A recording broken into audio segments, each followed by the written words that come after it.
इस कार्यक्रम के पुण्यार्जक हैं वंडर सीमेंट, फर्क नजर आएगा। श्री अशोक श्रीमती ममता जैन सेठी जी, कोलकाता, बाहुबली चैरिटेबल ट्रस्ट। श्री दिगंबर जैन दिव्योदय अतिशय तीर्थ क्षेत्र, समेतगिरी, जिला जबलपुर, मध्य प्रदेश।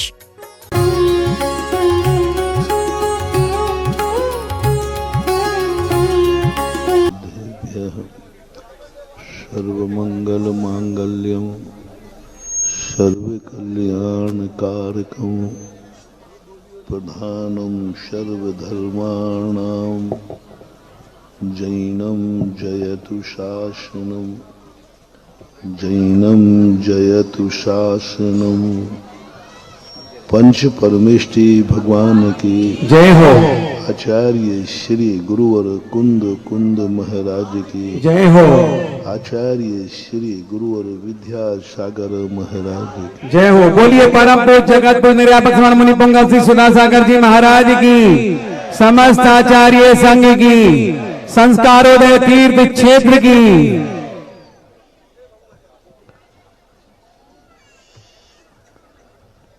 अपना प्रसंग प्रासंगिक रूप से चल रहा है कि हम अनंत शक्तियों के मालिक तो हैं, लेकिन मलकियत हमारे पास नहीं है। उस वस्तु को मेरी होकर के भी मेरे उपयोग और उपभोग के रूप में हम स्वतंत्र नहीं। और जब व्यक्ति सब कुछ पाने के बाद सद्भाव में अभाव की अनुभूति करता है, तब विचारणीय विषय हो जाता है। एक व्यक्ति वो है जो सद्भाव में सद्भाव की अनुभूति करते हैं, सद्भाव में सद्भाव की अनुभूति जो उनके पास है वही उनका अनुभव में आता है। वो पर का अनुभव नहीं करते, स्वयं का अनुभव करते हैं। और पर पदार्थों से उन्हें कोई मतलब नहीं रहता है। ऐसे होते हैं मुक्त आत्माएं, सिद्ध आत्माएं, शुद्ध आत्माएं। दूसरे व्यक्ति वो होते हैं जो अभाव में अभाव की अनुभूति करते हैं। मेरे पास कुछ नहीं है, उनको सदा अभाव की अनुभूति होती रहती है। तीसरे व्यक्ति वो हैं जिन्हें सद्भाव में अभाव की अनुभूति होती है। सद्भाव में अभाव की अनुभूति होती है। सब कुछ उनके पास है, लेकिन उनके अनुभव में कुछ भी नहीं आ रहा है।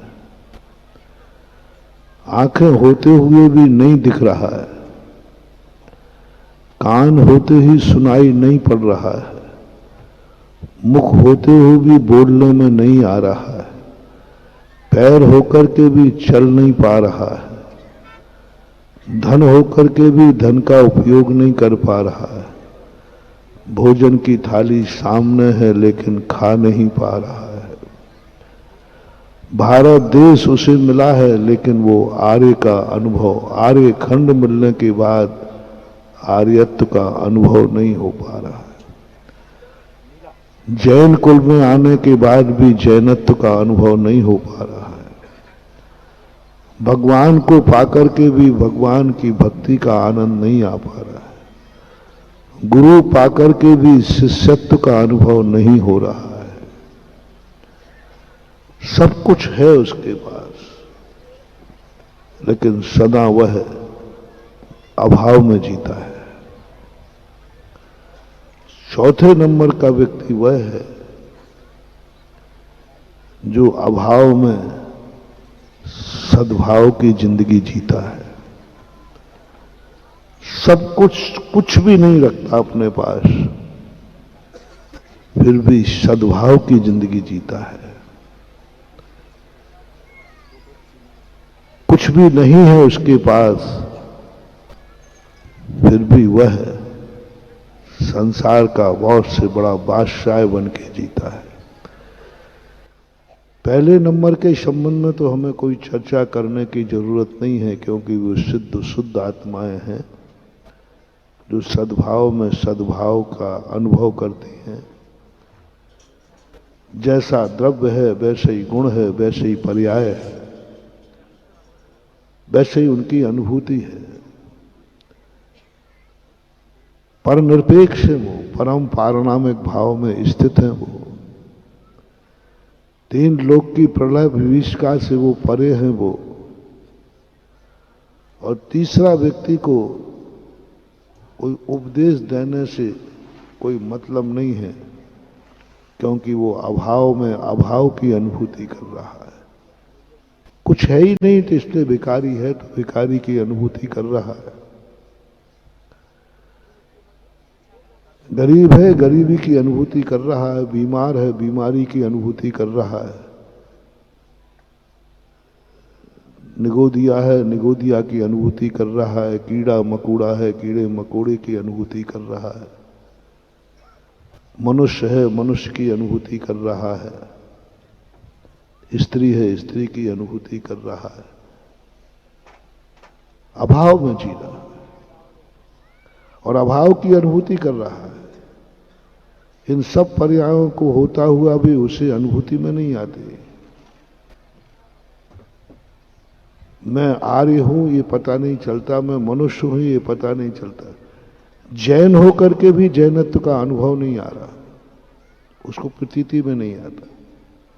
अभाव में अभाव की अनुभूति करने वाले जीव उपदेश के पात्र नहीं है, अज्ञानी। अब दो प्रकार के जीव बचते हैं। एक वह व्यक्ति जो अभाव में सद्भाव की जिंदगी जीते, सबको छोड़ करके भी दुनिया के बादशाह बनते, कुछ भी उनके पास न हो करके भी वे किसी देश के राजा नहीं हैं, लेकिन सारे जगत के महाराजा कहलाते हैं।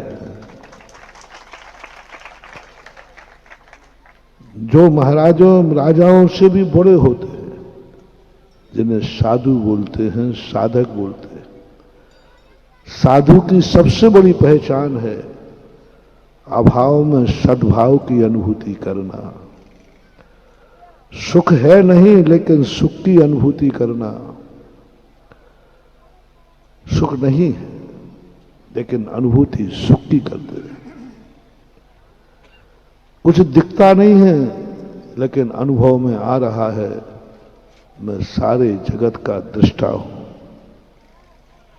अनुभव में आ रहा है। साधु के अनुभव में आता है कि मैं सर्व जगत का दृष्टा हूं, और है नहीं। मैं सारे जगत का ज्ञाता हूं, है नहीं। सर्वज्ञ नहीं होकर के भी सर्वज्ञता की अनुभूति करता है। सर्वज्ञ नहीं है, लेकिन अनुभव में सर्वज्ञता आ रही है। निर्णय है द्रव्य 6 ही होते हैं, 3 लोक ऐसा होता है। श्रद्धा में आ गया, अनुभव में आ गया, है नहीं। कुछ कर नहीं रहा है, लेकिन सारे जगत के कर्तृत्व का अनुभव होता है, कृत्य का अनुभव होता है। बहुत बड़ी बात है साधु की। कुछ नहीं करता, कुछ नहीं किया है, लेकिन अनुभव में आ रहा है मैं कृत हूं। कृत का अर्थ है मैं सब कुछ कर चुका हूं। कृत की अनुभूति होती है, और कुछ कर रहा है नहीं, कुछ किया ही नहीं है, और कृत की अनुभूति हो रही है। वो कुछ भी नहीं, दुनिया की वस्तु को अपना, उसके पास एक धागा भी नहीं है, लेकिन सारे जगत का वो अपने आप को मालिक मानता है, सारी जगत मानता है। आप लोग भी मानते हो, आप लोग भी कहते हो, जिसके पास एक कुछ भी नहीं है, फिर भी आप लोग कहते हो, आपके मकान के सामने से निकले, महाराज जी ये मकान आपका ही है। और हमारे मकान कितने हैं? जितने भक्त हैं उतने, और एक इंच भी जगह नहीं है, और सारे जगत के भक्तों के मकानों के मालिक की अनुभूति होती है। कुछ भी नहीं है, लेकिन सारा जगत कहता है सब गुरुदेव का है। इसलिए तो कहा जाता है, मजा कहा ना जाए इस कंगाली का। कंगाल होकर के भी सारे जगत का मालिक बन गया, फकीर होकर के सारे जगत का मसीहा बन गया,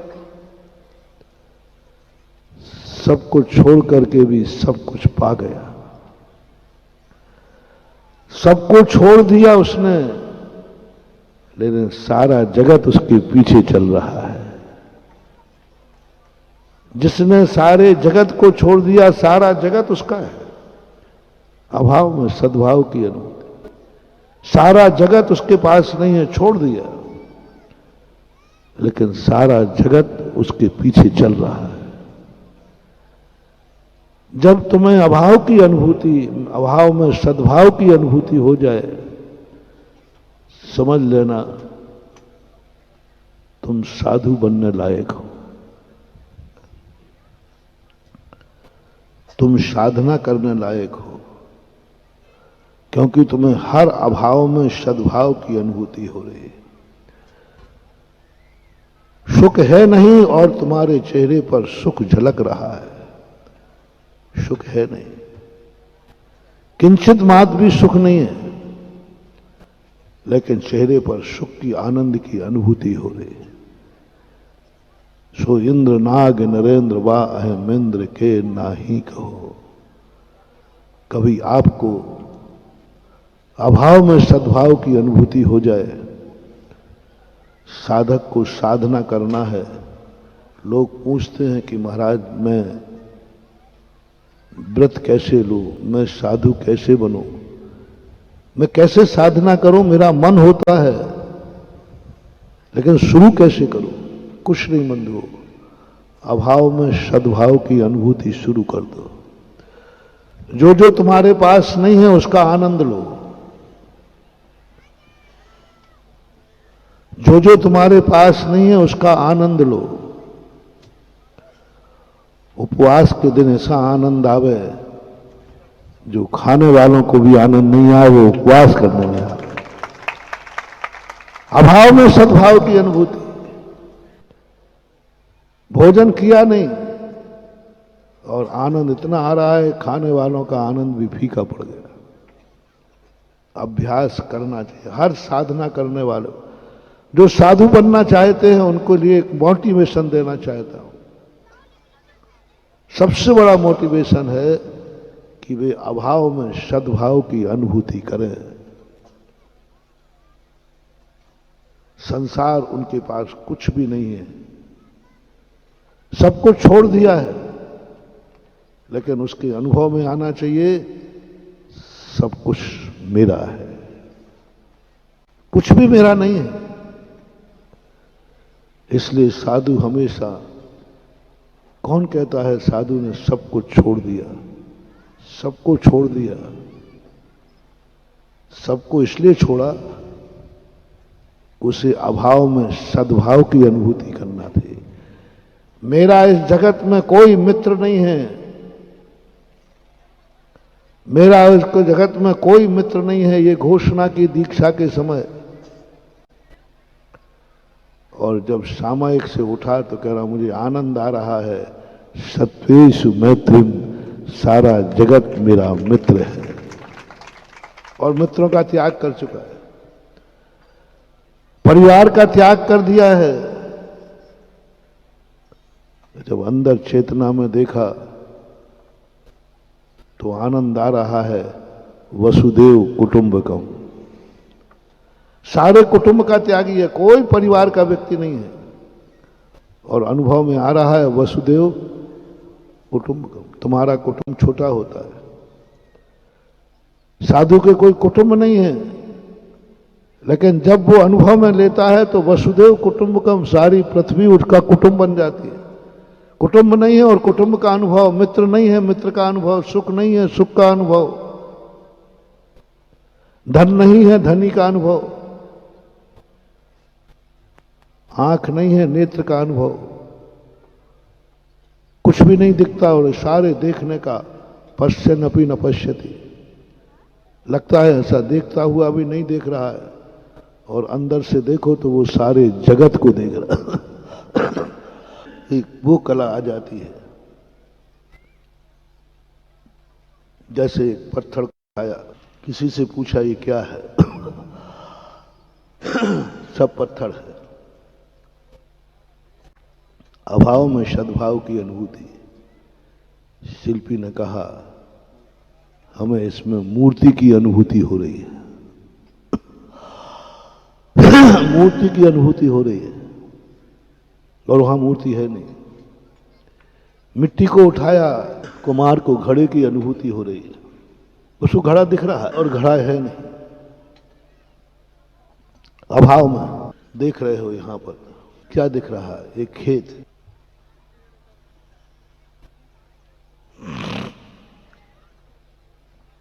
एक दूध का गिलास लाए, बच्चों से पूछा क्या है? दूध है। और ज्ञानी कहता है मुझे घी दिख रहा है। मुझे लाए थे यहां पर 3 साल पहले महाराज जी, लमेटा वालों के पास एक खेत है, एक खेत है, बहुत उपजाऊ खेत है, 4-4, 5-5 पंप लगे हैं। लोगों ने दिखाया, लोगों ने अपनी अपनी बातें कही। महाराज जी बड़ी मुश्किल में खेत लिए हैं, कोई कहता खरीदा है, कोई कहता हमने बहुत मेहनत की है, कोई कहता हमने सिर फोड़ा है, कोई कहता पता नहीं क्या क्या। आखिर काय के लिए लड़े हो? क्या खरीदा है? लमेटा वालों ने खेत खरीदा था।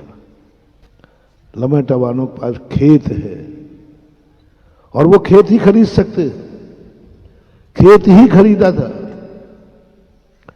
खेत के लिए ही मेहनत की थी। कितनी मेहनत से ये जमीन लमेटा वालों ने की होगी, मानना पड़ेगा। इतनी बड़ी जमीन लमेटा वालों ने कर ली, वो भी मंदिर के नाम। बहुत कम लोग हैं जो मंदिर के नाम जमीन नहीं थी, फिर भी मंदिर के नाम इतनी सारी जमीन कर ली, खरीद खरीद करके कर ली। थोड़ी और बाकी है, वो खरीद रहे हैं। खरीदते रहो खेत। और मुझे भी लाए खेत दिखाने के लिए, किसी ने कल्पना नहीं की थी, लेकिन मैं साधु हूं ना, अभाव में सद्भूत भाव की अनुभूति करता हूं।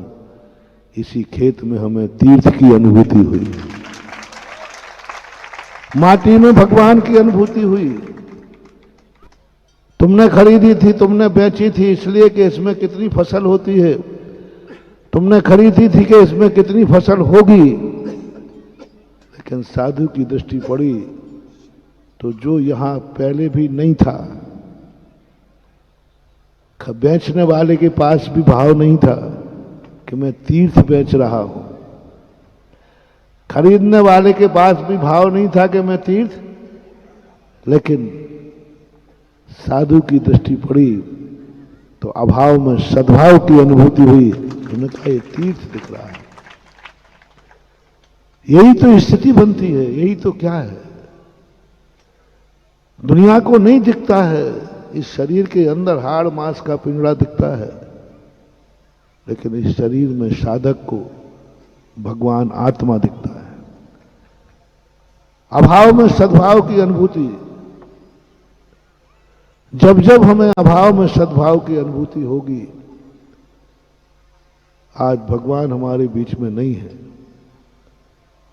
आज हमारे बीच में भगवान नहीं है, रोते रहो, क्या करोगे? नहीं है तो नहीं है, और भगवान के बिना तुम्हारी रक्षा हो नहीं सकती। नहीं त्राता नहीं त्राता नहीं त्राता जगत रे, बीत रागात परो देवो न भूतो न, है ही नहीं कोई। भगवान के बिना इस दुनिया में तुम जी नहीं सकते, भगवान के बिना तुम्हारी सुरक्षा नहीं, और भगवान इस दुनिया में है नहीं। सबको मालूम है भगवान अंतिम तीर्थंकर महावीर स्वामी 2,500-3 हजार वर्ष पहले मोक्ष चले गए, सबको मालूम है। भगवान है नहीं, ये सबको मालूम है। भगवान है नहीं और भगवान के बिना तुम्हारी सुरक्षा नहीं। बस यहीं से शुरू होती है साधना, यहीं से शुरू होता है धर्म, यहीं से साधक एक ऐसी साधना करता है, भगवान नहीं है लेकिन भगवान की उपस्थिति की अनुभूति करता है भगवान, आनंद में आ रहा है। कहां है भगवान? दिखेगा नहीं, अनुभव में आ रहा है भगवान है। यदि भगवान नहीं होता तो हम और आप सुरक्षित नहीं होते। हमारा जिंदा रहना बता रहा है कि भगवान है। कहां है? अभाव में सद्भाव की अनुभूति। अभाव रूप है लेकिन मुझे सद्भाव की अनुभूति हो रही है। उसी सद्भाव की अनुभूति के परिणाम स्वरूप तो आज ये मंदिर है। उस सद्भाव की अनुभूति में तो गंधोदक बनता है, मूर्ति का गंधोदक नहीं बनता, गंधोदक भगवान का बनता है, और भगवान यहां है नहीं। मूर्ति के लिए मंदिर नहीं बनता, भगवान का मंदिर बनता है, और भगवान है नहीं, किसका मंदिर बनाओगे? भगवान है नहीं और मंदिर भगवान का बनता है, भगवान है नहीं, इसका मंदिर बनाओगे। भगवान का अभिषेक होता है, शांति धारा होती है, और भगवान है नहीं, गंधोदक किसका पाओगे? है नहीं। बस यही साधना, यही अनुभूति, यही शक्ति सम्यक दृष्टि के अंदर जागती है। दुनिया कहती है भगवान है नहीं, सम्यक दृष्टि कहता है मुझे भगवान दिख रहा है, बिल्कुल सामने बैठा है, उसी का तो मैं मंदिर बना रहा हूं। कहां है? हिरण्याकश्यप को नहीं दिखेगा, उसके लिए प्रहलाद की आंख चाहिए। वही महल है, वही सब कुछ है। आप पूछ सकते हो महाराज इतना तीर्थ कहां है? कहां है तीर्थ? आपने कहां से देख लिया? हमने तो खूब हल चलाए, बखर चलाए, ट्रैक्टर चलाए, कहीं भगवान मिले ही नहीं। कहां दिख रहा है? हिरण्याकश्यप की आंख में नहीं दिखेगा, इसे प्रहलाद की आंख चाहिए। और प्रहलाद की आंख के लिए जो है बाहरी आंख नहीं, कि अंदर चेतना में से एक आंख जागती है, अंदर चेतना की एक आंख खुलती है, तो सारे जगत को जो जहां वो कुछ नहीं दिखता है वो उस आंख से दिख जाता है। वैष्णव दर्शन की कहानी है, जैन दर्शन में भी बहुत। लोग कह रहे हैं कहां है तेरा भगवान? है ही नहीं, भगवान होता ही नहीं है। बस जहां लोग कहें कि भगवान है और सामने दिख रहा है, कोई चमत्कार नहीं, क्योंकि भगवान है इसलिए दिख रहा है। चमत्कार कब होगा? जब भगवान नहीं है और तुम्हें भगवान दिख जाए, यही तो चमत्कार है। एक व्यक्ति आग में कूदा और जल गया, इसे चमत्कार कहें? एक व्यक्ति आग में कूदा और बड़ा चमत्कार हो गया। बोले क्या हो गया? एक व्यक्ति आग में कूदा और जल गया। ये चमत्कार नहीं, चमत्कार है कि एक सती आग में कूदी और आग ठंडी होकर सरोवर बन गई। अभाव में सद्भाव की अनुभूति, अभाव में सद्भाव की। वहां पानी था ही नहीं, वहां तो जलती हुई लकड़ी थी, लेकिन ऐसा चमत्कार हुआ, अनुभव में सरोवर आ गया। सरोवर में तैर रही है। दुनिया कहती है अग्नि की भट्टी है, लेकिन साधना का चमत्कार होता है, वह तो सरोवर में कमल के ऊपर बैठी है। सामने एक पाषाण पिंड है। समंतभद्र भगवान को, महाराज को चंद्रप्रभु भगवान दिख गए। चंद्रप्रभु दिख रहा और है पिंड। सारी दुनिया ने कहा पिंड। हिरण्याकश्यप ने कहा कि ये खम्मा है, ये पिलर हैं। वहां कोई भगवान नहीं था, लेकिन प्रहलाद कहता है मुझे स्पष्ट दिख रहा है। न उस आंख में कैसी साधना होगी। सारे जगत की आंखें एक तरफ और हिरण्याकश्यप की आंख एक तरफ। वो कहता है, दावे के साथ कहता है, दुनिया कहता है ही नहीं, किसी को नहीं दिख रहा है। जब पिलर तोड़ा गया तो सारी दुनिया की आंखें सही निकली कि प्रहलाद की आंख सही निकली। बस महानुभाव, मंदिर में हिरण्याकश्यप बन के जाओगे, एक पाषाण की मूर्ति मिलेगी। प्रहलाद बन के जाओगे तो भगवान दिखेगा। अभाव में है नहीं भगवान, ये ध्यान रखना। स्थापना निक्षेप में भगवान होता नहीं, और वहां तो स्थापना भी नहीं थी। उस पिंड में तो स्थापना थी नहीं, भगवान की स्थापना भी नहीं थी।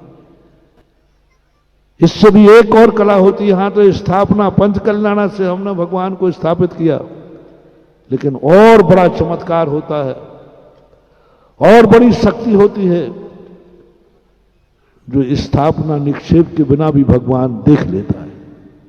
बहुत बड़ी शक्ति। अपन ने तो जब देखा जब भगवान के पंचकल्याणक हो गए, सूर्य मंत्र दिया गया, और हमें मालूम था इसके पंचकल्याणक हुए हैं, इसलिए स्थापना निक्षेप से हो गया। स्थापना निक्षेप से भगवान देख लेना कोई चमत्कार नहीं, कोई चमत्कार नहीं।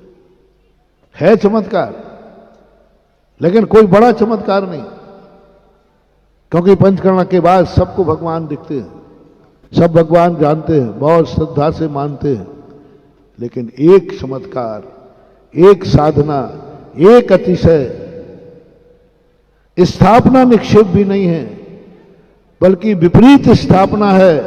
उसमें समंतभद्र महाराज को चंद्रप्रभु भगवान दिखे हैं। उन्होंने चंद्रप्रभु को नमस्कार किया। हमने जब किया चंद्रप्रभु को, जब चंद्रप्रभु के पंचकल्याणक प्रतिष्ठा हो गई, लेकिन वहां तो प्रतिष्ठा ही नहीं थी, संस्कार नहीं था, सूर्य मंत्र नहीं था, कुछ भी नहीं था, स्थापना भी नहीं थी, नाम भी नहीं था। निक्षेप, 4 निक्षेप होते, न वहां द्रव्य तद्रूप था, ना नाम की स्थापना थी, ना कोई स्थापना थी, कुछ भी तो नहीं था, कुछ भी नहीं था। फिर भी चंद्रप्रभु भगवान दिखे। प्रहलाद के पास उस महल में कुछ भी नहीं था, ना स्थापना थी, ना नाम था, निक्षेप। सब कह रहे थे ये खम्मा है, कोई पंचकर्णक हुआ नहीं, कोई प्राण प्रतिष्ठा हुई नहीं। उसके बावजूद एक साधना ऐसी हुई से भगवान दिख गया। आज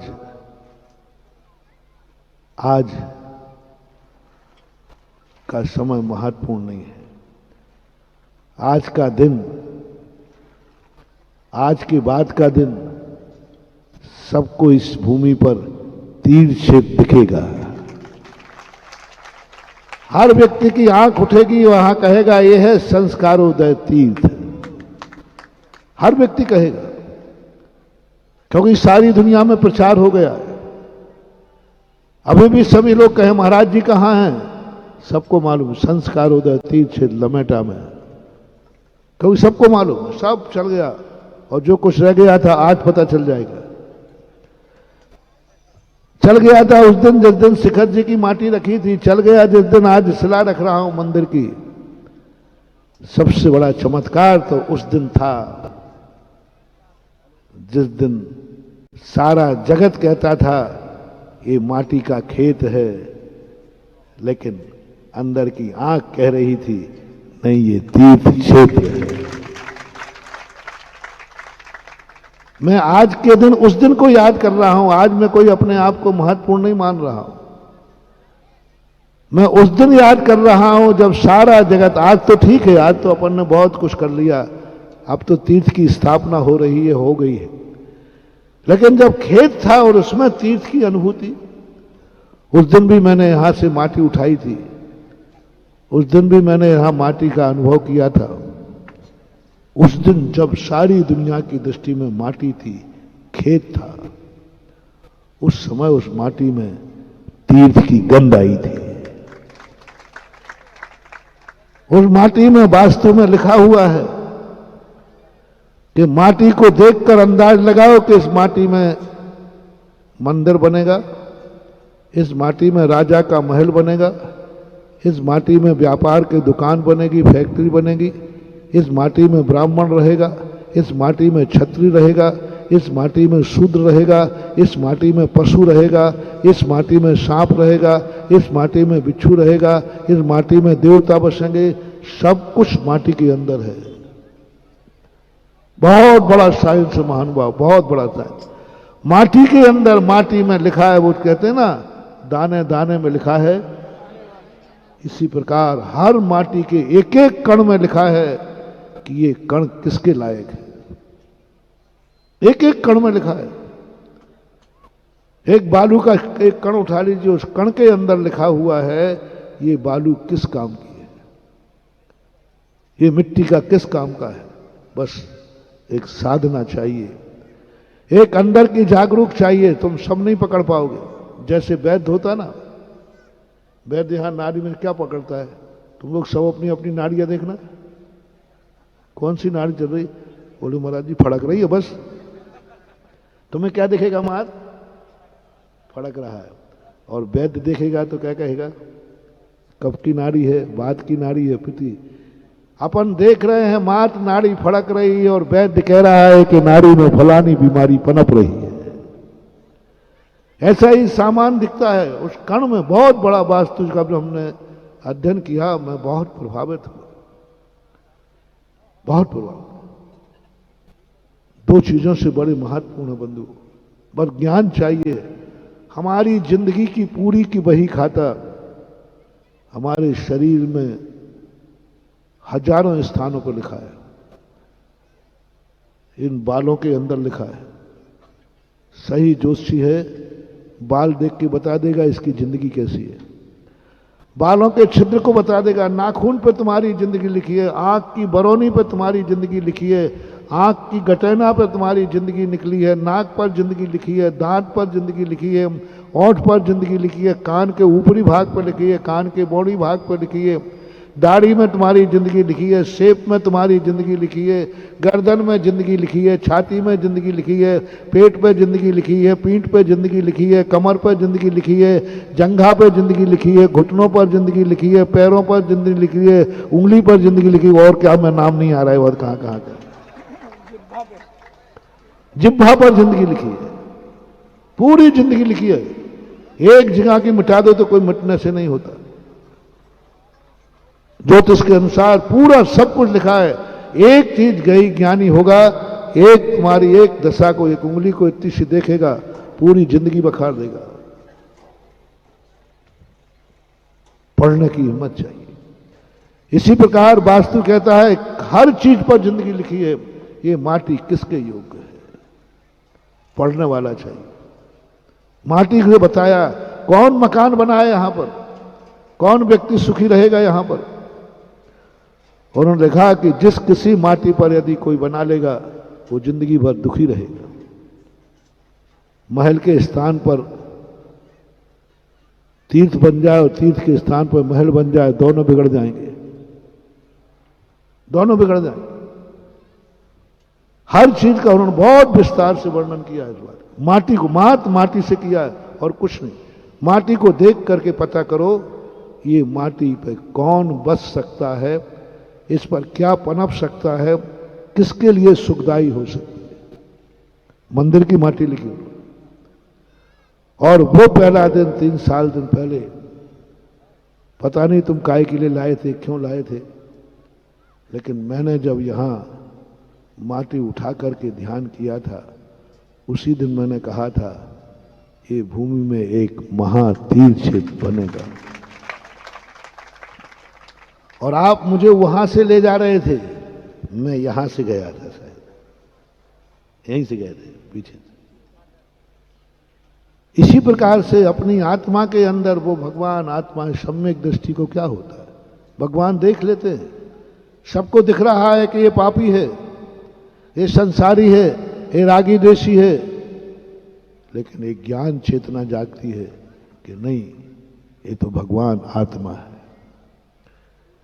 भगवान आत्मा है। तो ये जो शक्ति अभाव में सद्भाव की अनुभूति, जब जब तुम्हें करने आ गई, जाओ, दुनिया की कोई ताकत अब तुम्हें ठग नहीं सकेगी, दुनिया की कोई ताकत तुम्हें रुला नहीं सकेगी, तुम कभी रो नहीं सकोगे, क्योंकि तुम्हारी साधना क्या हो गई, अभाव में सद्भाव की। सामने गाली आ रही है और तुम्हें अनुभव हो रहा है कि मेरी पूजा हो रही है, कौन दुखी करेगा। सामने गाली दे रहा है और तुम्हें पूजा की अनुभूति हो रही है, वो मेरी पूजा कर रहा है, कोई दुखी नहीं। अभाव में सद्भाव की अनुभूति। और यदि हमें दुनिया में संसार में जिन रहना है तो अभाव तो कभी पूरा होने वाला नहीं है, बस अभाव में सद्भाव की अनुभूति कर लो तो आज भी हमें भगवान दिख जाएंगे। आज भी मंदिर में भगवान है, हम भगवान का मंदिर बनाएंगे, हम भगवान का तीर्थ बनाएंगे। जिन जिन को भगवान का तीर्थ दिख रहा हो वो आज यहां मंदिर बनाएंगे। जिनको दिख रहा था, बहुत सारे लोग कह रहे थे महाराज जी कुछ नहीं बनने वाला, ये लमेटा के लोग हैं, बातों बातों में निकाल देंगे। लेकिन कहीं ना कहीं किसी ना किसी रूप में किसी के पुण्य ने जान लिया है कि यहां कोई महाशक्ति है। लमेटा वाले हार चुके थे, कह चुके थे कि नहीं, सुधा सागर महाराज से तो हमारा मंदिर नहीं बनेगा, क्योंकि मैं बहुत महंगा हूं। हमारे पूज्य आचार्य विद्यासागर से महंगा नहीं हूं, बहुत महंगा हूं। मेरे पीछे पड़ने वाले सुनो, मेरी बोली लगाने वाले सुनो, मेरा आशीर्वाद लेने वाले सुनो, बहुत महंगा हूं रे, बहुत महंगा हूं। और हमने ये भी देखा है, आज बाजार में सस्ती वस्तु की कीमत ज्यादा है, कम है। सस्ती वस्तु बिकती नहीं और महंगी बहुत बिकती।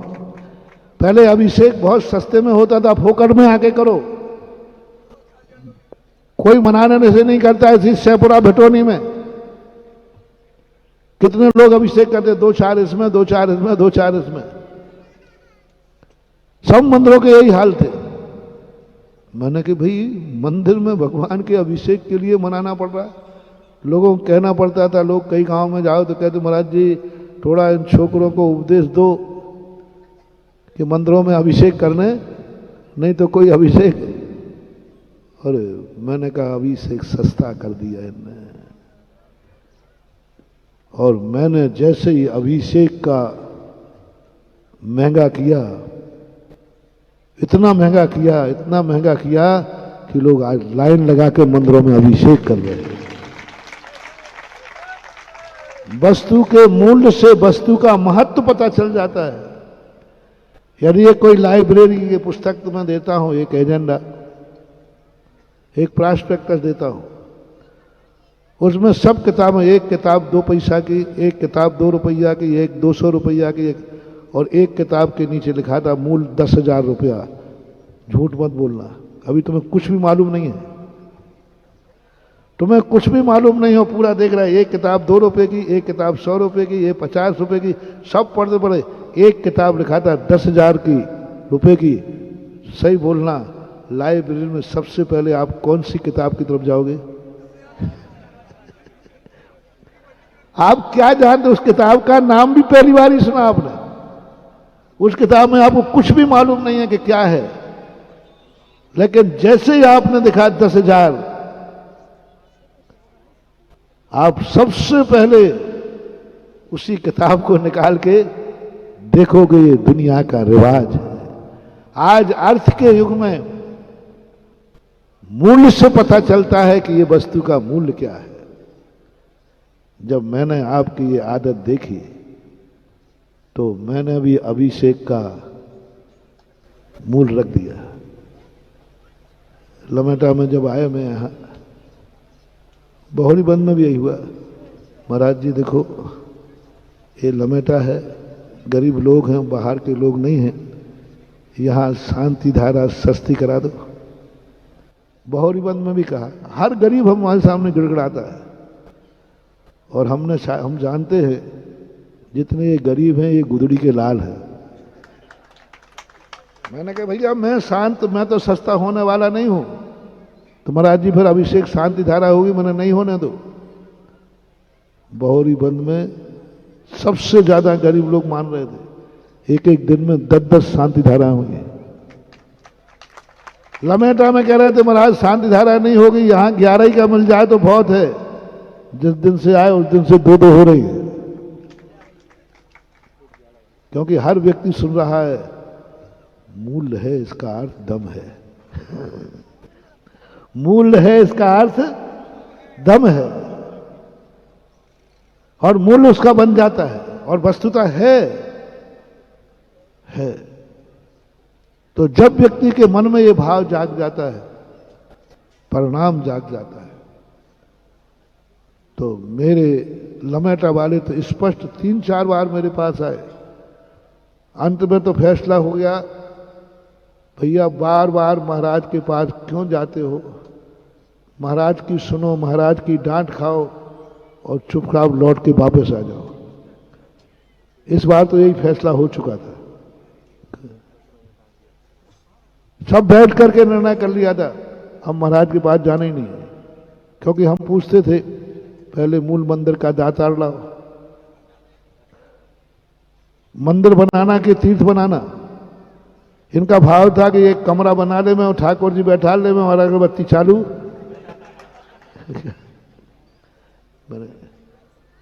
और जब आते तो हम कहते देखो भाई तुम समय खराब कर रहे हो। होना ही नहीं था, हथियार डाल चुके थे। चमत्कार कब होता है? प्रारंभ में चमत्कार नहीं होता, बहुत बड़ी परीक्षा दे रहा हूं महानुभाव।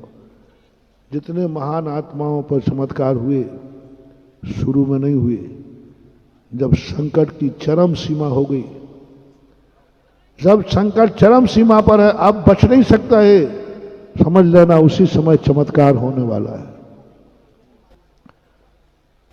द्रौपदी के लिए चमत्कार कब हुआ? जब जुआ पे लगा रहे थे तब, जब बाल घसीट के ला रहे थे तब। चमत्कार जब हुआ जब अंतिम रूप हो गया चीरहरण। शेर सुदर्शन का चमत्कार कब हुआ? जब आरोप लगाया जा रहा तब नहीं, जब सूली चढ़ाई जा रही थी तब हुआ। जितने भी लोग मैंने देखे कथाओं में, सबको प्रारंभ में कभी किसी ने भी धर्म का चमत्कार नहीं दिखा। जब बिल्कुल अंत हो जाए, अब कोई उपाय ही नहीं है, बस उसके बाद चमत्कार होता है। पूरे संकट में हीरो पिटता पिटता पिटता मरने लग जाए, बस उसी समय गॉड गिफ्ट होती है। तुम लोग बहुत जल्दी धर्म छोड़ देते हो, बहुत जल्दी धर्म छोड़ देते हो। महाराज इतने दिन हो गए करते, अब कुछ नहीं हुआ, वर्षों हो गए, जिंदगी हो गए। नहीं, अभी तुम जिंदा हो। जिस दिन तुम सोचते हो कि बस महाराज आज मेरा अंतिम दिन है, बस उसी दिन चमत्कार हो जाएगा।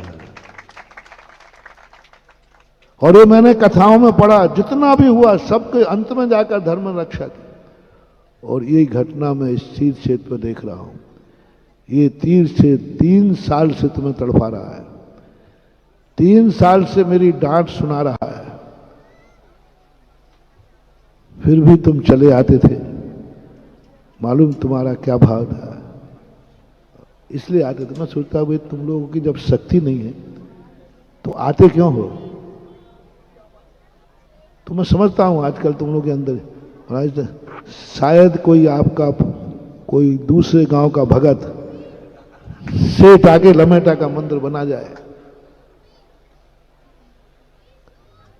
मैं अपने भक्त को इतना गरीब समझते ही नहीं हो कि उसे दूसरे की रोटी खाना पड़े।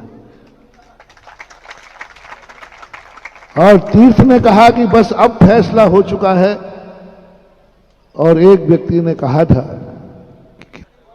पवन ने कमेटी को जब, हाँ इसी ने सुनाया था मुझे, उसी ने खुद ही सुना दिया कि जैसे जब अनु भैया वगैरह ने कहा कि चलो महाराज, तो इसने बहुत, क्यों जाते हो वहां पर, तुम्हारी औकात मौकात तो है नहीं। महाराज ने 4 मंदिर की कही, छोटे छोटे बोझ नहीं बोल पाए। बार बार वहां जाने की जरूरत नहीं है, महाराज का समय खराब करो और अपन जाकर के महाराज के प्रति महाराज को भी विकल्प आवे और अपन भोंदू बन के वापस के, यही था ना। जैसे मुझे समाचार मिला कि लमेटा वालों ने बस सुधा सागर से तो ये मंदिर नहीं बनना, क्योंकि उनका हाथ बहुत बड़ा है और वो चाहते हैं वो तो होने वाला नहीं है। सब ने अपनी अपनी लमेटा के सब लोगों ने अपनी अपनी तिजोरियां 10 बार खोल के देख ली। कई लोगों ने हिम्मत भी लगाई और बाद में कहने लगे महाराज जी बस मुझे विश्वास था ये धर्म है, मुझे विश्वास था इस माटी का परीक्षण मैंने किया है, मुझे विश्वास था कि दुनिया को एक खेत की माटी थी और मुझे ये तीर छेद की माटी दिखी थी। मेरा सारा वास्तु दांव पर लगा हुआ था, दांव पर लगा हुआ था। बहुत बड़ा ज्ञान को दांव पर लगाना बहुत बड़ी चीज है मानो। पूरा ज्ञान दांव पर लगा हुआ था। मैंने कहा ठीक है, बस ये फैसला हुआ, आज सुदर्शन को सूली चढ़ना है, फंदा भी लग गया है। 1 2 2.5 नरेंद्र बाबू, 2.75 99 100 बोलने के पहले ही वो महापुण्यात्मा आ गया कि तीर्थ बनेगा। यही बता रहा है कि इस माटी में चमत्कार है, अतिशय है। जैसे कथाओं में हमने सुने कि कथा नायक जब संकट की चरम सीमा पर पहुंचता है तब चमत्कार होता है। इसी प्रकार तीर्थ क्षेत्र की माटी जब चरम संकट सीमा में गई, बस अब महाराज के पास जाना ही नहीं है। माटी ने कहा मामला बिगड़ जाएगा, ये जाना छोड़ देंगे और बाबा जी आने वाला नहीं है, वो मनाने वाला नहीं है और बाहर का कोई व्यक्ति यहां आने वाला नहीं है। जाग गए, कल भी ये यहीं थे, सब कुछ है। और ऐसे आनंद के साथ भाव जागा, मूर्ति का नहीं भगवान का, जिनका नाम है देवादि देव आदिनाथ भगवान। आदिनाथ भगवान का जिनालय बनेगा। और कितने बड़े भगवान होंगे, जितना बड़ा दुनिया में पत्थर मिलेगा। भैया पत्थर से बड़ा तो अपन क्या बनाएंगे। इतना तो पक्का है कुंडलपुर के बड़े बाबा से भी बड़े होंगे। और जब हाईवे यहां पर है, इतना अच्छा है, तो आदिनाथ अकेले नहीं होंगे, खुले आकाश में खड़े होंगे 50 फुट ऊंचे, ऊपर जाकर के भरत और बाहुबली भगवान दोनों को हाईवे से दिखेंगे कि झुकेंगे भगवान 30 फुट 35 फुट जितना बड़ा बन जाएगा, और एक पहाड़ बनेगा, उस पहाड़ के ऊपर कैलाश पर्वत जैसा बनेगा, उसके ऊपर खड़े होंगे भरत भगवान और बाहुबली, और होगी ऐसी अलौकिक 24 जैसे भरत चक्रवर्ती ने बनाई। एक मंदिर के अंदर 24 नहीं, एक गर्भालय वाली 24 नहीं, 72 भगवान है तो 72 शिखरें होंगे, 72 ही गर्भालय होंगे, और एक एक में ऐसी बहुत बड़ी चीज कल्पना यहां आई है। मैं जरूर अलग अलग सब जगह महाराज कहते, लेकिन सबका सैंपल बिल्कुल अलग अलग होगा। दर्शन करने आएंगे तो कहोगे ऐसी 24 तो मैंने अभी तक जिंदगी में, तो दूसरी को जाओगे वो कहे ऐसी, तो तीसरी भी जाओगे तो इसी का नाम तो है कि जैसी देखी ही नहीं। तो ऐसा रूप इसका बनेगा, और यह रूप का एक बनाने का भाव, महानुभाव, जब भी कोई धर्म का कार्य अकेला करे उसकी अनुमोदना जरूर करना। कल भी मैंने कहा था, क्योंकि जिसकी तुम अनुमोदना करोगे तुम्हारा वैसे ही होगा। जब एक व्यक्ति कोई मंदिर बनाए तो उस मंदिर में जरूर तुम अपनी एक शिला जरूर लगाना। चंदा चिट्ठा से बने उसमें एक शिला लगाते हो तो तुम्हें एक उतनी अंश का फन लगेगा, बस जितना तुम, मान लो 100 लोगों ने मिलकर मंदिर बनाया तो 10% बनेगा, कितना बनेगा? 1% बनेगा, 1% ही पुण्य लगेगा, क्योंकि वो चंदा से बना, चिट्ठा से बना, सबसे बना। लेकिन जब कोई व्यक्ति, पहले पंच कल्याणक एक व्यक्ति करता था, मंदिर बनाता था, पूरा पंचकर्णक करता था, पूरा गजरत चलता था। उस समय पंच कल्याणक गजरतों की महिमा थी, किलोमीटरों में गजरत होते थे। कितने में? किलोमीटरों में गजरत होते, क्योंकि एक व्यक्ति था। एक व्यक्ति क्यों? क्योंकि एक व्यक्ति समर्थ मान की तुम अनुभूति का अनुमोदना करने जाओगे तो तुम भी एक दिन इतने समर्थ बनोगे कि तुम्हें व्यापार करने के लिए किसी की साझेदारी नहीं करना पड़ेगी। क्योंकि धर्म भी इंडिविजुअल करो, धर्म साझेदारी मत करो। साझेदारी का भाव मत करो कि हम सब मिलके कर लेंगे, नहीं, हम करेंगे, हम करेंगे। ये सबसे बड़ी चीज है। और आज भारत में उन मंदिरों में सबसे ज्यादा अतिशय है जो मंदिर किसी सेठ ने बनाए और सारा जगत उसका लाभ ले रहा है। सारे जगत ने मिलके बनाया तो जगत लाभ ले रहा है, कोई बड़ी बात नहीं है, क्योंकि सारे जगत ने, लेकिन एक ने बनाया, सारा जगत लाभ ले रहा है। गोमटेश बाहुबली किसने बनाया और लाभ सारा भारत दे रहा। संगी मंदिर सांगानेर किसी एक ने बनाया, लाभ सारा भारत दे रहा। पूज्य गुरुदेव ने एक बहुत बड़ी बात कही, मैं बहुत दिन में समझ पाया कि भगवान की मूर्ति, जब राजस्थान के अंदर मूर्ति बनने की बात आई तो मेरे मन में भाव आया कि पीतल की बहुत बड़ी मूर्ति बनाई जाए, बहुत बड़ी मूर्ति, गोमटेश बाहुबली के बराबर, सबसे मिलके बनाए, सबसे चंदा करो। पीतल इकट्ठा शुरू कर दिया, क्वांटलों से पीतल इकट्ठा हो गया। और आचार्य के पास जब हमने बड़े गर्व से, मन के आचार्य से हमारी पीठ ठोकेंगे, सवाल उठा, बड़े उससे लिखा, महाराज जी हमारा ऐसा भाव हुआ है, राजस्थान के समाज का भाव हुआ है, सारे भारत का पीतल इकट्ठा करके उत्तर भारत में भी गोमटेश बाहुबली वहां पाषाण के, यहाँ पीतल के घर बैठाए ले जाएंगे। तो अपन ने तो और बड़ा चढ़ा के नमक मिर्ची मिलाई थी। समाचार आया कि इसी समय बंद करो, कितने बड़े भगवान बैठा लो या छोटे बैठा लो, एक ही व्यक्ति बैठा लेगा तो बैठा लेना।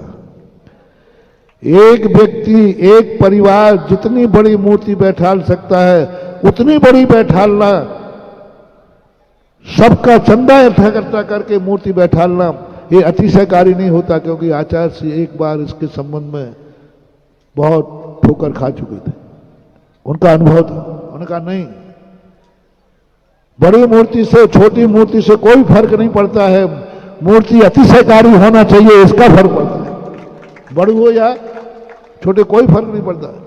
जितना एक व्यक्ति बना सकता है बनाना, चंदा चिट्ठा से भगवान नहीं बनाना।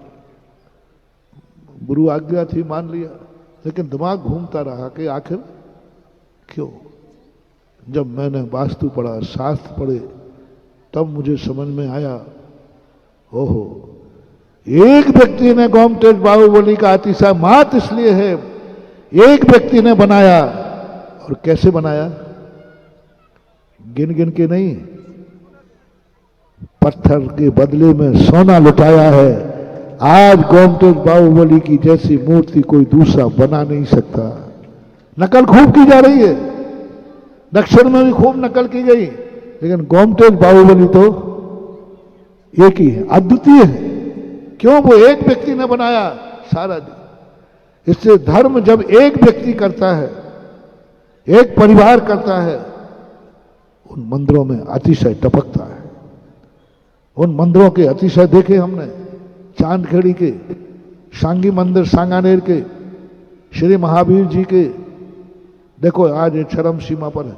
कुंडलपुर के बड़े बाबा की मूर्ति भी किसी एक व्यक्ति ने बैठा ली, हालांकि वो स्वप्न के माध्यम से, उसका कोई इतिहास अपने सामने नहीं है, लेकिन जिनका इतिहास है आज भी चरम सीमा पर। आज ये संस्कारोदय तीर्थ क्षेत्र भी अभी तक हम वहीं से, कटनी से एक एक व्यक्ति के कर रहे थे। ऊना महंगा में, ऊना में सेठों का महाराज है। लेकिन ध्यान रखना, मंदिर सेठ से बनवाऊंगा और दर्शन प्रत्येक गरीब को करने की छूट मिलेगी।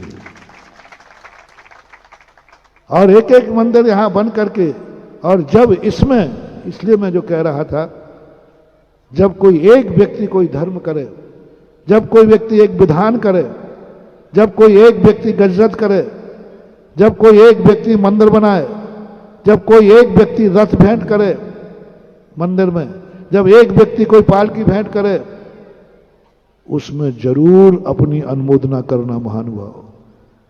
यदि किसी ने, एक व्यक्ति ने रथ कहीं भेंट किया है, जिंदगी में एक बार उस रथ यात्रा में जरूर तुम शामिल होना, एक बार।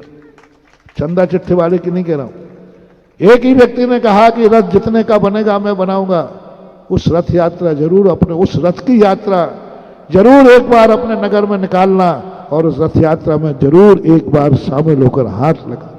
बहुत बड़ा प्रभाव। इसी प्रकार से जब ये मंदिर बन रहा है, एक जहां तुम्हें पता चला कि ये पंचकल्याणक एक व्यक्ति कर रहा है, कैसे भी करके महानुभाव उस पंचकल्याणक में एक दिन को जरूर जाना, क्योंकि वो एक व्यक्ति कर रहा है। और निमंत्रण किसको दिया है?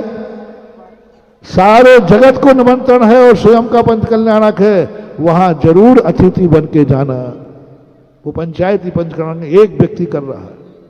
इसी प्रकार जब एक व्यक्ति कोई मंदिर बनाए, एक व्यक्ति मंदिर बना के शिलान्यास करे, तो महानुभाव जैसे बने तैसे उस शिलान्यास में जाकर उसमें अपनी एक शिला जरूर लगा के आना। एक व्यक्ति, चंदा चिट्ठे वाले की बात नहीं कर रहा हूं, उसमें तो तुम लगाते हो, लगाना क्योंकि तुम्हारा भागीदार है, लेकिन उसमें एक शिला लगाना है, उसमें 5 शिला लगाना है, और परिवार में जितने लोग हो सबकी एक एक लगाना है। चाहते हो कि मेरे परिवार का प्रत्येक व्यक्ति इतना समृद्ध हो कि एक एक व्यक्ति एक एक मंदिर बना सके संस्कारोदय में, या कहीं भी एक एक व्यक्ति। हमारे 4 भाई तो चारों के 4 मंदिर बने। हमारे परिवार के 10 लोग हैं, 10 लोग अपनी कमाई में से एक एक मंदिर बनाए, तो जितने घर में लोग हैं उतनी शिलाएं उस मंदिर में स्थापित करना जो कोई एक व्यक्ति बना रहा हो। यदि तुम चाहते हो कि मेरा रिश्तेदार भी अमीर समृद्ध मिले, बोलो तुम्हारा रिश्तेदार, तुम्हारी बिटिया का ससुराल, तुम्हारे बेटे की ससुराल गरीब के यहाँ होवे कि अमीर के यहाँ? बिटिया तुम्हारी अमीर के जाए कि गरीब के? पूछ रहा हूं। और छोकरो तुम बताओ, तुम्हारी ससुराल गरीबी में हो कि अमीरी में? क्या ख्वाब देखते हो बेटा मालूम है? यदि चाहते हो तो अपने रिश्तेदारों के नाम का भी उस मंदिर में जरूर एक शिला लगाना जो मंदिर कोई एक व्यक्ति बना रहा हो, तो क्योंकि वह इतनी समर्थवान शिला होगी, वह शिला वहां जाकर के इतनी समर्थवान हो जाएगी कि एक दिन तुम्हें भी इतना समर्थ बना देते हैं कि जब ये तीर्थ क्षेत्र चंदे चिट्ठे से नहीं बन रहा है, यहां 24 ही बनेगी तो एक एक व्यक्ति 24 का एक एक मंदिर बनाएगा। और आज जितने लोग यहां आए हैं, मन में भावना करके जाओ कि हे भगवान, आज मैंने किसी एक व्यक्ति बड़ा मंदिर बना रहा है, उसके शिलान्यास में तुम शामिल हुए थे और 9 बार नमोकार मंत्र पढ़ करके आज भावना भाना है कि भगवान मेरा दिन भी वो कब आएगा। इस मंदिर के शिलान्यास में मैं शामिल हुआ हूं, इस मंदिर के मालिक को मैं साक्षी मानता हूं, मेरा मन भी कर रहा है, जिन जिन लोगों का मन कर रहा हो कि एक दिन मैं भी इतना समर्थ हो जाऊं कि अकेला जिनालय बनाऊं, वे लोग 9 बार नमोकार मंत्र पढ़ करके भावना भाएं। मेरा विश्वास है कि एक ना एक दिन, एक ना एक भाव में तुम इतने समर्थ होगे कि इससे भी बड़ा जिनालय बनाओगे। लेकिन ये भावना तुम्हें भाना है, ऐसा भाव करो कि हे भगवान ऐसा शक्ति दो कि संस्कारोदय तीर्थ क्षेत्र बन रहा है, मेरा वहां 24 का एक जिनालय हो, 24 का एक मंदिर बना सकूं। करोड़ों आए हैं पापों में, करोड़ों जाते हैं, करोड़ों ले जाओगे। एक घर में कोई बेटा व्यसनी हो जाए, करोड़ों की दौलत धूल में मिला देता है। एक कोई व्यापार धंधे में घाटा लग जाए, करोड़ों की जायदाद बिक करके रोड पे आ जाते हो। एक रात भर में जुआड़ी इंद्रप्रस्थ ने वनवासी बना दिया पांडवों को, एक जुआ ने। कितने लोग हैं दुनिया में साल भर में 2, 4, 10 जबलपुर संभाग में पापों के कारण से दिवालिया होते हैं। भावना भाव महानुभाव कि पैसा है ये तो पता नहीं कब कहां चला जाएगा। कितने बच्चों को छोड़ के जाओ, तुम्हारे धन दौलत पर बच्चे लड़ेंगे, भाई भाई के प्रति दुश्मन बनेंगे। और यदि मंदिर बना करके जाओगे, जो समर्थ हैं उनसे कह रहा हूं, जो समर्थ है उनसे कह रहा हूं, और बच्चों से भी कह रहा हूं, पापा मेरे लिए तुम वसीयत मत जोड़ना, जो तुमने जोड़ी है उससे सर्व संस्कारोदय में एक जिनालय बना देना। एक पिता था, बहुत कंजूस था, उसके बेटे ने बहुत कहा, वो बेटा मेरा भक्त था, तो उन्होंने कहा पिताजी आप अपनी संपत्ति से कोई अच्छा काम। बोले बेटा मेरे भाव नहीं रहते, मैं तो सब तुझे चाहता हूं, संसार में सबसे ज्यादा मैं तुझे चाहता हूं, तू सबसे प्यारा है, इसलिए मैं तुझे छोड़ के जाऊंगा। तो उसने कहा पापा ठीक है, आप मरो, तुम्हारी अर्थी बाद में उठेगी, आपकी सारी वसीयत दान में पहले होगी। और उसने किया ही। जैसे पिताजी का मरण हुआ, आरती बाद में उठाई, उनकी पूरी वसीयत को दान में घोषणा करने के बाद पिता की अर्थी ले गया। तो ऐसी स्थिति भी भाव हो जाते हैं कभी। समय आपका बहुत ही ज्यादा हो गया। महावीर भगवान ने की।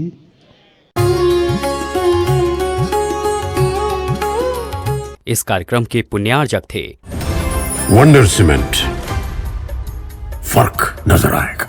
श्री अशोक श्रीमती ममता जैन सेठी जी, कोलकाता, बाहुबली चैरिटेबल ट्रस्ट। श्री दिगंबर जैन दिव्योदय अतिशय तीर्थ क्षेत्र, समेतगिरी, जिला जबलपुर, मध्य प्रदेश।